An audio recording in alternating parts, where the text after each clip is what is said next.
Hello, welcome back to my channel. My name is Stevie. This is Stevie Reads, and today we are doing the 2024 mid-year book freakout challenge. I don't remember who was the original creator of this challenge, but basically it's just you answer some questions about the books that you've read so far in the year, and it kind of just reflects what I've been reading a little bit, what was my favorites and least favorites and stuff like that. So anyway, start off with the total number of books that I read this year.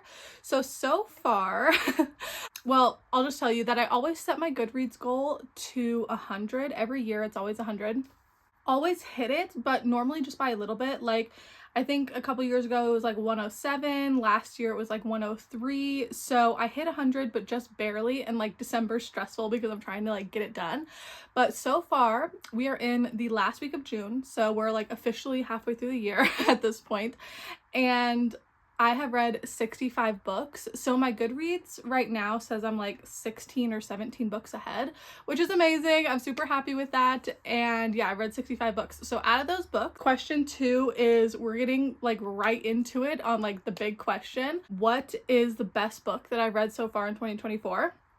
So hard question to answer, but because obviously I've given out like a couple 5 stars already. So out of those 5 stars, just like what was the best book? And I decided to go with Chlorine by Jade Song. This is a horror book. That's why I'm kind of surprised it's my best book so far this year, because I don't read a lot of horror. I read some thrillers, especially in the summer. I like a good thriller. I picked this up. I had never heard of this author before. This is her debut novel, and it was just absolutely like disgusting. But also, like, you're just Alice falling down the rabbit hole with this character. She wants to be a mermaid. She takes some drastic measures to be a mermaid. Like, she's on her high school swim team, and I don't know, it was just one of those books where I was reading it and I didn't annotate it. I didn't even get a highlighter and like highlight any lines or anything. I just read it, and while I was reading it I was thinking like I need to go back and annotate this one day. The cover is really cool. It kind of gives like 90s to me. I mean, obviously it's a big mermaid tale, and yeah, the main character really desperately wants to be a mermaid. So yeah, this one was just so quick, so interesting. I just wanted to keep knowing like what was gonna happen, and yeah, that is Chlorine. And then the next question is the best sequel that I've read so far in 2024, and this is kind of a 2-in-1 answer, because last year I reread the original Red Rising trilogy. I had read it before in 2020, and last year I reread those 3 and I annotated them, and I told myself that in 2024 I was going to continue on in the Red Rising series, and thankfully I have been. I've actually been buddy reading them with my brother and his friend, so it's been a lot of fun. We have like a group chat where we're texting in, and last month we all read Iron Gold. This book was amazing. It was gorgeous, and 5 stars. Like, I love Pierce Brown. I love these worlds. In the second trilogy, you have more perspectives. There's 4 point of views. In the first 3 books, we're only following the main character Darrow, but in this novel, there's 4 different main characters, 4 different perspectives, which is cool because you get to see different colors in this world. It's a big fantasy world, or sci-fi, so it's hard to explain, but there's different colors, there's like a caste system, and obviously it was really interesting to follow Darrow, but now we're following different colors, different perspectives. He's expanding the world. War is happening, so much war all of the time, which means so much death. Like, this book was so good, amazing. And right now I am currently reading Dark Age. As you can see, I'm about, I would say, 2/3 of the way in. I'm on 488 and there's like 750 pages, so I am getting there. But oh my god, the amount of death in this one. Like, this one, obviously there was a lot of war. We were introduced to some new characters, so we're kind of figuring out the lay of the land. This one, he's like, okay, you figured out the lay of the land, now I'm just going to kill everybody on the land. Like, it is, it's crazy, but I'm having the best time, and these were by far the best sequels that I've read this year. I just love this world. I love Pierce Brown, and so happy that I'm reading them with my brother too. It's just so fun. And then the next question is a new release that I have, but I haven't read yet. And a book that just came out a couple months ago is Hera by Jennifer Saint. This is the next book in her it's not a series, but every year she puts out a new Greek mythology retelling and story. Her debut novel, Ariadne, is an all-time favorite book of mine, and I have read Electra and Atlantia, and I've liked both of those. So when I heard there was a story about Hera, I was very interested. I actually learned a lot more about Hera this year just by reading other Greek mythology retellings, and I think that she's a very interesting character. So I'm happy that that's the next focus of Jennifer Saint's books, and I really want to read this. She's the, queen of the gods. I just love the very end of the synopsis. It says, often portrayed as the jealous wife or the wicked stepmother, this retelling captures the many sides of Hera, vengeful when she needs to be, but also compassionate and, most importantly, an all-powerful queen to the gods. Like, she's a queen to the gods. Like, I don't know. I think it's very cool. The end pages are gorgeous. I think Hera's like symbol is a peacock. So peacocks are all over this, and I think it's a gorgeous book, but also it's just a new release I'm so excited about. I've read every single Jennifer Saint. I'm not going to stop now, and I just can't wait to read Hera. I think it's going to be a gorgeous story. The next question is, what is the most anticipated release for the second half of 2024? Obviously, I don't own that book physically because it hasn't come out yet, but it is pre-ordered, and as soon as it comes out, it's going to be delivered to my door. I'm so excited. But that is going to be Blue Sisters by Coco Mellors. So this is her debut novel, Cleopatra and Frankenstein. I love this book. I read it twice. It's amazing, 5 stars, stunning.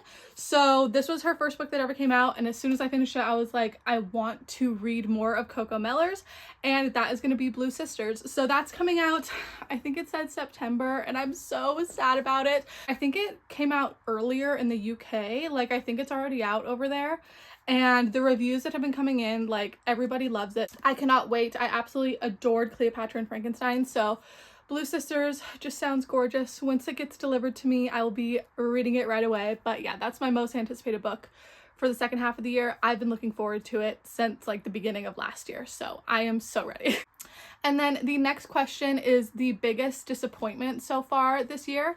And I don't own that book either, because if I don't like a book, then I unhaul it and I get rid of it. I believe it was in my last unhaul, but it's going to be The Weaver and the Witch Queen by Genevieve Gornichek. And the reason it was a disappointment was because this was her debut novel, The Witch's Heart. I read this. I love it. I gave it 5 stars. I think this book was really like gorgeous and powerful. It is a Norse mythology retelling. It's about Loki's wife.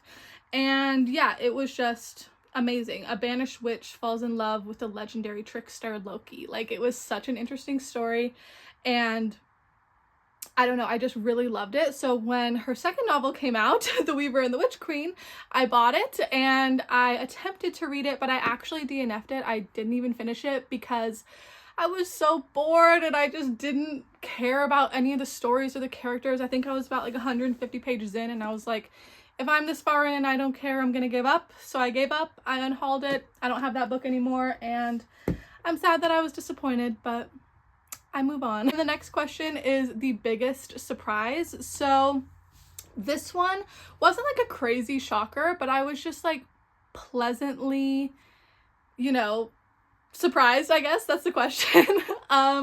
And it's because I've read 3 of this author's of other novels. I don't own them, but I've read the Steminist series by Ali Hazelwood. Not the novellas, but just the 3 main books, and I've liked them. I've given them 3 stars, but they weren't amazing. I didn't feel the need to own them, to like add them to my collection or anything. I just was kind of whatever.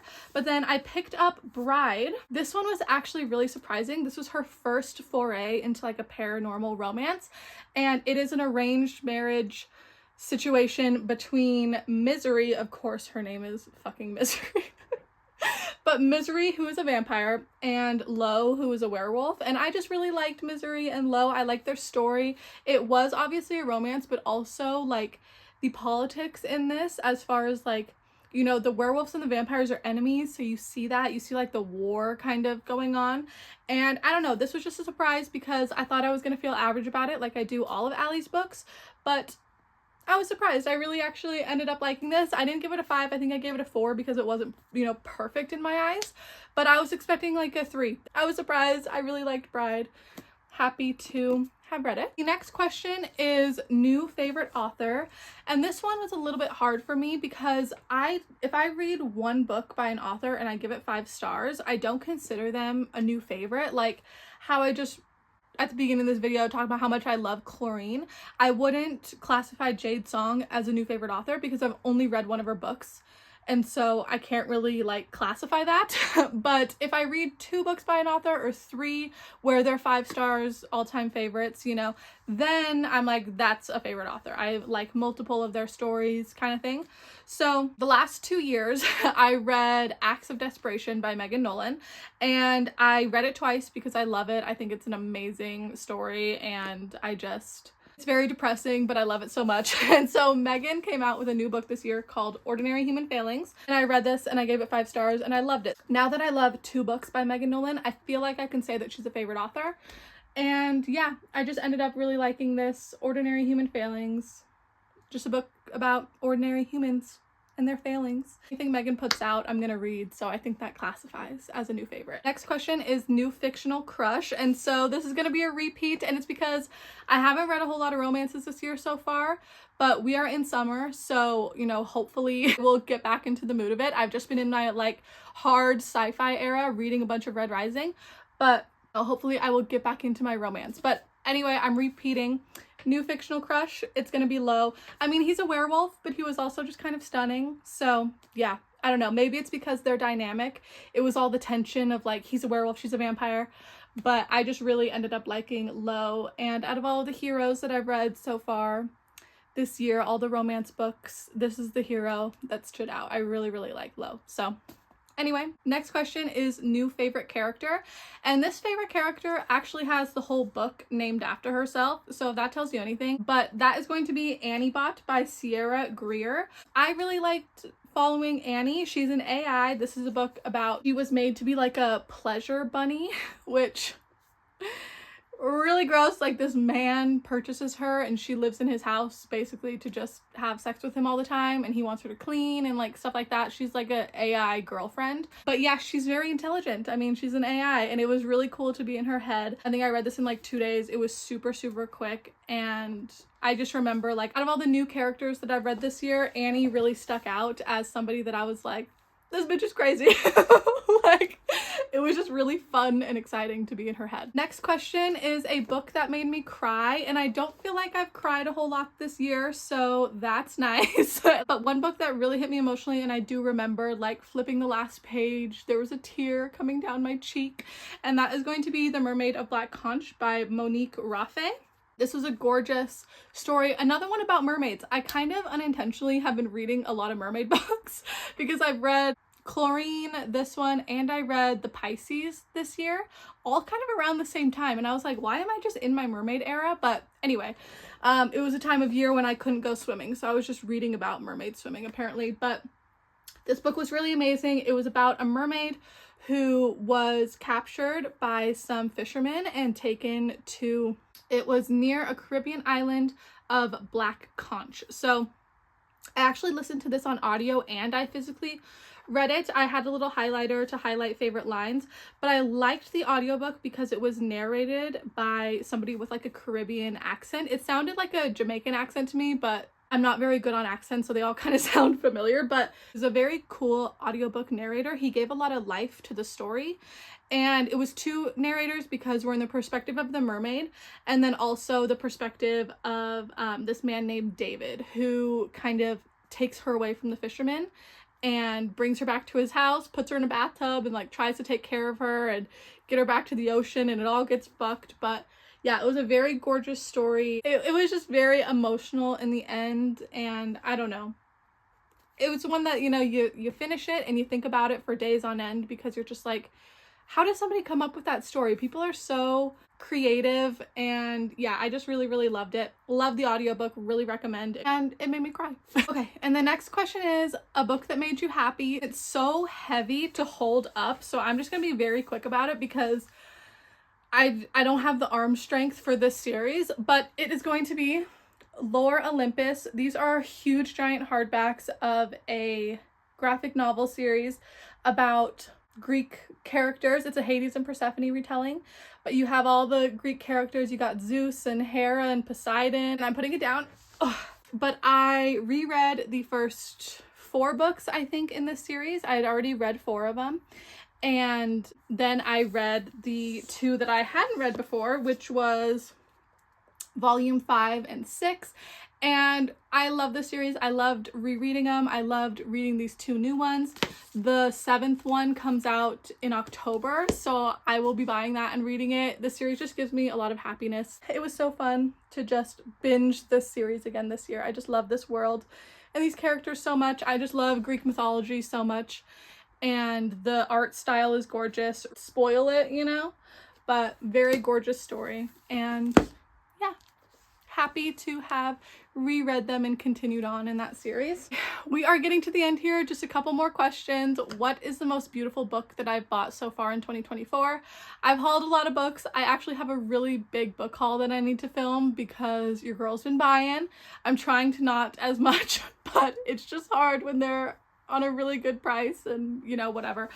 Any excuse that I can give myself to buy a book, I will. But I think the most beautiful book that I bought so far this year is going to be The Bone Season by Samantha Shannon. I haven't read this book yet. This is the 10th anniversary special edition, and I think it's just a very well-made book. I don't know how to describe it, but it's like the perfect size for a fantasy. I love like the architecture on it. These buildings look really cool. The little red flowers. I just love the color scheme and like, I don't know, I just think they really went all out for their 10th anniversary edition. And I have read a book by Samantha Shannon before. I've read The Priory of the Orange Tree, that big yellow one back there. That was 5 stars when I read it. I really loved it. This is her series that she wrote before that one, but these anniversary editions are actually, there's like new content because there's like a little note on this edition, and it just says that it was basically The Bone Season was originally published in 2013 when the author was 21, and the 10th anniversary edition you're about to read has been significantly revised. It follows roughly the same course of events, rewritten with a bit more experience under my belt. So same story, but she has learned a lot being a writer for, you know, however 10 years that she's been a writer, and has decided to tweak the series a little bit to fit her, you know, new status and caliber of writing. So yeah, I'm really excited for that, and I think these editions are gorgeous. So anyway, The Bone Season, gotta be my most beautiful. Even the back, I'm like, wow. It's not like a special edition as far as like the pages or anything, but just think it's really pretty. And last question is, what books do you need to read by the end of 2024? So obviously we still have 6 months left of this year. What do I still need to read? If I'm in the middle of Dark Age, I know I'm going to want to go right into Lightbringer. This is Pierce Brown's 6th book in the series. I do want to read this year because I know that the 7th book, Red God, is coming out next year, and I just want to be all caught up by the time that comes out. And I know that once we finish Dark Age, my brother is probably immediately going to go into this, and I'm going to want to read it to be able to talk to him about it and keep buddy reading. So yeah, Lightbringer, this for sure is going to get read in the second half of the year. At the beginning of this year, I made a video talking about the top 10 books that I want to read in 2024, and I have that little note on my phone so I can see the books that I need to read still and mark them off when I do. I'm pretty proud to say we're only halfway through the year, and I have read 7 out of 10 of those books, so I only have 3 more left. And those 3, the first one is Caught Up by Liz Tomford. This is the 3rd book in a companion series, romance series. So I read the first 2 books, read the first one, Mile High, read the second one, The Right Move, and now I just have to read Caught Up to be caught up in the series. Really excited to read this. It's a romance. I think this one is, yeah, it's a baseball romance, and it's a single dad. So another single dad romance, I have Heartless by Elsie Silver. So I don't know if you can even see the series right here on my shelf, but I have the whole completed, this is like her cowboy romance series, and last year I read Flawless, so now I just need to read Heartless. This one is everybody's favorite in the series. Everybody who's, you know, read all 5 of the books say that Heartless is the best one, so I don't know why I'm putting it off. It's a grumpy main character, and he's also a single dad, and I think I might do a single dad reading vlog where I read both of these, and like, you know, it'll be reading single dad romances for a week.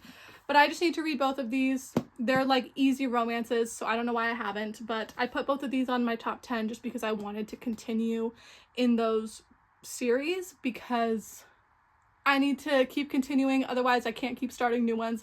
My, you know, list of series that I have will never end. And the last book that I want to read that was on that top 10 list was Sugar Baby by Celine St. Clair. This is her debut novel, so I just put it on that list because it sounds interesting. It's about a sugar baby. I think the cover is absolutely gorgeous. This was probably my most beautiful book that I bought last year. And yeah, I just really want to read it. It's pink, it's stunning. It feels like a summertime book. So maybe after I finish Dark Age, I'll read these three, read a couple of romances, read Sugar Baby, and finish off that list. But yeah, those are all the books that I know for sure I'm going to read in the second half of 2024. And that completes my mid-year book freakout tag. So thank you so much for watching. All my socials are linked down below like always, and I will see you in the next one. Bye!